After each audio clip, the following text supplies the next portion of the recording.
Raymond Williams, whose full name is Raymond Henry Williams, is a very, very important figure in understanding and expanding the notion of culture as we have it today, not only within the English departments and cultural studies departments, but in the society as a whole. However, unfortunately, he is often left out of the core courses of postgraduate studies, undergraduate studies, or even courseworks, PhD, etc., in Indian English departments, and people straight away often go to Stuart Hall and Richard Hoggart as the origins of cultural studies. But that is really wrong.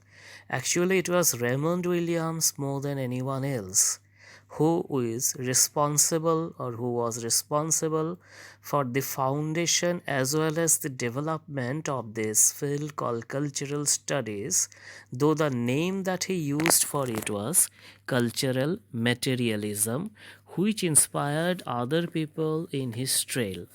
However, there are important other important aspects to him as well.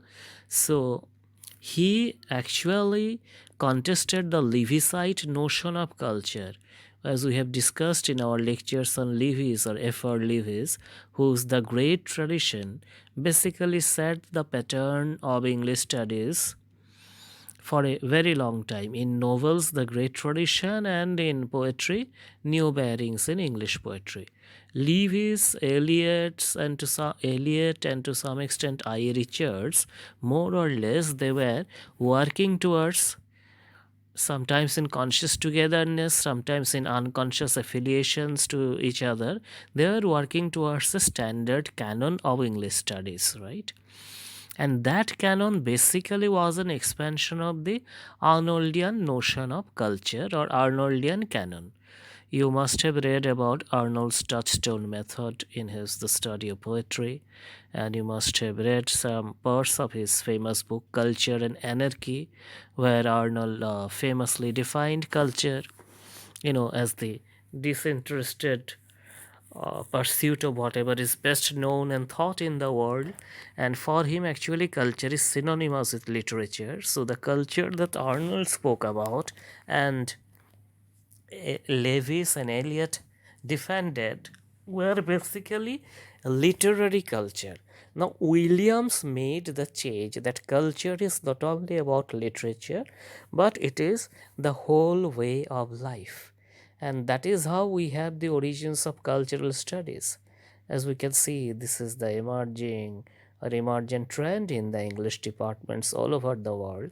In fact, it has been predicted a few years back that English departments will cease to exist in future, and they will bifurcate into ELT departments in on the one hand, especially in the colonies where English is very necessary as a functional element, if not a cultural element, and cultural studies on the other hand, where you will read more about other modes of culture than literature or literature produced in the colonies. Post colonialism is also a kind of cultural studies from one point of view, and it has been said to be so in that handbook of critical approaches to literature by Guerin and others. So these are all interlinked.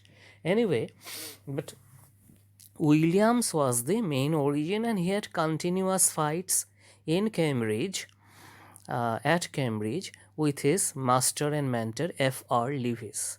So there is an interesting chapter in a book on Raymond Williams. I'll give the reference later. I have forgotten the name of the book, frankly, but I remember the name of the chapter. It was Dr. Lewis versus Mr. Williams, because then he was a doctorate, Lewis, and Williams was not. This reflects our obsession with being doctors and misters in the Indian academia till date, though the West has moved ahead of it, to as far as I know. Anyway, however, there is a minor technical point. To be technically correct, culture as a whole of life was the phrase not of Raymond Williams but of T.S. Eliot. But though Eliot used the term, he more or less stuck to the notion of literary culture only. His idea of culture as a whole way of life was just a kind of a verbal definition. He did not go beyond that actually to include everything. In his, though he included many things in his literature, but the preferred mode was literary representation, not films, movies, etc. So it was Raymond Williams who fully adopted it, and then he also said famously, culture is ordinary. Now we'll try to understand what he meant by that, because culture, even in the Indian tradition, our equivalent words are Sanskriti, Krishti. So these, imply a lot of refinements. So Bharatnatyam, Kathakali, etc. These are known to be things of culture, and then you have to cultivate yourselves in this if you want to be maestros, or let alone maestros if you want to be just good learners and good practitioners. So these are tough things, or Rabindra Sangeet, etc., etc. To the contrary, folk and other things are, seen as ordinary, not matters of culture as such. And not to speak of Bollywood movies and others. But he said that culture is ordinary and all these form part of culture, Williams said, and even beyond your science, technology, television. So in his later phase, he worked on things like communications. Is a book called Communications, published in 1962. Then television, technology and cultural form in 1974. 1974, possibly most Indians did not have a television, but by that time, in England, Raymond Williams has had worked already on the implications of television and other media forms.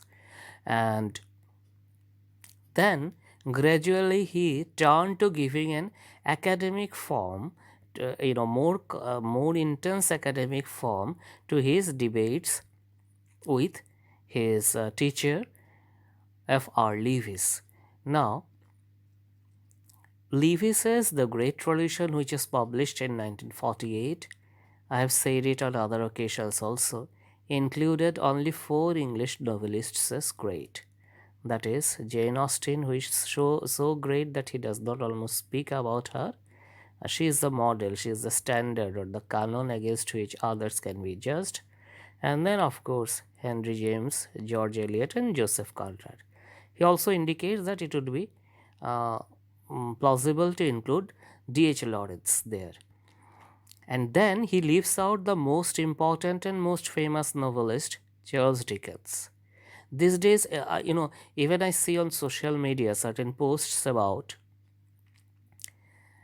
Dickens being ordinary, and I was made aware of this ordinariness of Dickens, as maintained by Aurobindo Ghosh, by a Facebook friend.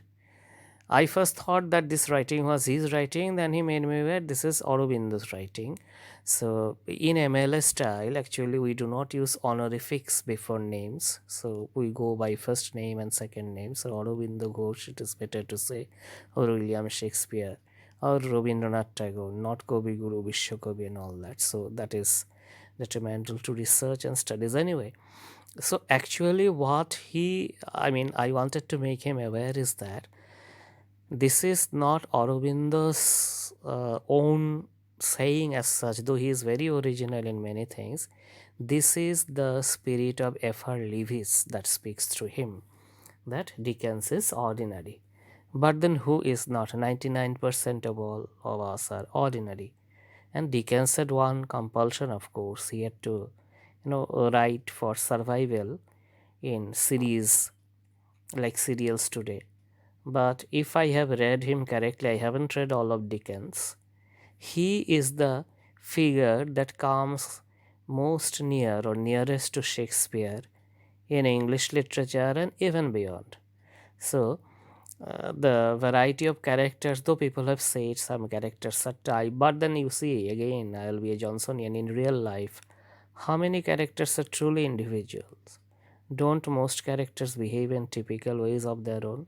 So I believe, in spite of whatever Lewis had said, that Dickens was really great, and it was proved by Lewis's revision of his thesis later, he was forced to revise it and then write a book called Dickens the Novelist, and much later.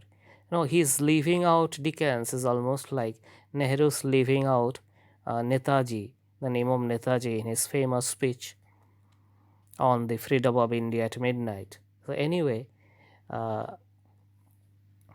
Lewis, of course, later recanonized Dickens. We are not very sure what Nehru did with Subhash Bose's recanonization, but political science experts may tell us. But these are similar things. We are talking about the canon formation or the great texts, what constitutes a great text. And that was the key of Raymond Williams' pursuit also. Traditionally, we have been told that aesthetic greatness is something which constitutes the great books or makes a book great. But subsequent inquiries have found out that there are lots of politics involved, ideologies involved. So more or less, for example, a great writer is almost always a male writer. Now, anyway, so this to counter Lewis's very exclusive view of culture and the novel, Dickens wrote this counter text, that is, the English novel from Dickens to Lawrence. Just look at the title itself. He picks up the the very first name is that very figure which Lewis leaves out from the great tradition. It is true Lewis included Dickens later in another book, but it is also true that Dickens does not form part of the great tradition, the great Lewisite canon. And due to this, Dickens's reputation has suffered, though he has been part of English literature syllabi all over the world. But more or less, the approach to him was that of a popular writer. But why so? It is not that teachers were reading him firsthand or responding as I am doing now, but most of them were driven by the Lewisite, common pursuit, you can say. Anyway, so that English novel from Dickens to Lawrence is a very important work. Then again, Culture and Society, it is an earlier work actually, in which he shows how certain terms in our society, especially English society, he talks about, but we can draw parallels in our societies. The terms, words and meanings, they are not static. They change over a course of time, and they are given meanings by changes in society, and the rapid changes in the meaning of words came due to industrialization. That was an important finding of Raymond Williams. Later, he brought out an entire dictionary of sort. You can call it the cultural dictionary called Keywords. And I recommend that all postgraduate students of English and then all researchers of English studies and cultural studies must have that book. Not for back to back reading, which if you do is good, but occasionally you may refer to the book and look at the meaning of certain core words the shift in meaning as Williams has shown. Culture itself is such a word. So he did this, and then if we want to summarize his contribution in brief, because I have said quite a few things, the crux of his thing is again the Marxist approach. But then again, it is not Marxist economic determinism that he believed in. He believed literature and culture, or both together is culture for him, had greater autonomy, and they not only represented, it was not necessary that they always represent the value of the ruling class, but they are more complex, and literature often or culture often works as a contestatory side. It contests the mainstream culture. Not all literatures in a given period, or nor every part in a given work of literature is representative of the dominant culture. But then there are counter cultures. It is like Gramsci's hegemony and counter hegemony. Related to this is also Raymond Williams' important concept called, dominant, residual, and marginal. This kind of cultural influences on which I'll give a separate talk. Anyway, so Raymond Williams's crux is to be found in Marx, especially in his class struggle. What he brought to English studies in Cambridge and beyond is class consciousness or consciousness about the working class, of which F.R. Lewis was blissfully unaware or intentionally oblivious. Now, to tell you one, very disputed thing, one of the reasons that Lewis did not like Dickens, and later other some of his followers also, was that Dickens belonged to that working class, and even if he did not belong to as such, he represented mostly the working class, which was not thought to be a fit subject for literature by the elite class. You may remember how in the Romantic Age Wordsworth had to fight a lot to establish that common man's life and common man's language can be a fit subject for poetry, or how in the Indian context or in the African context, Sarojini Naidu or Gugi wa Thiong'o or Chinua Achebe had to write that yes, palm tree can be, yes, or palm tree or lotus can be fit subjects of poetry. It need not always be daffodils. Similarly, within England itself, Raymond Williams tried to show that working class sentiments and values can be fit subject of literature and culture. Not can be, they should be. And he reinscribed the class. If you ask me in a single sentence, Raymond Williams inscribed, rather not reinscribed, probably inscribed the class consciousness into the English canon. So that was his wonderful contribution. So there's a pattern: Arnold, then Lewis, then Williams.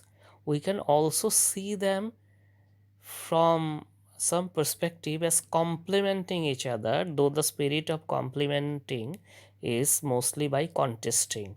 I mean, Lewis did not contest Arnold, but both, Raymond Williams contested both Lewis and Arnold, but that is also a kind of complement.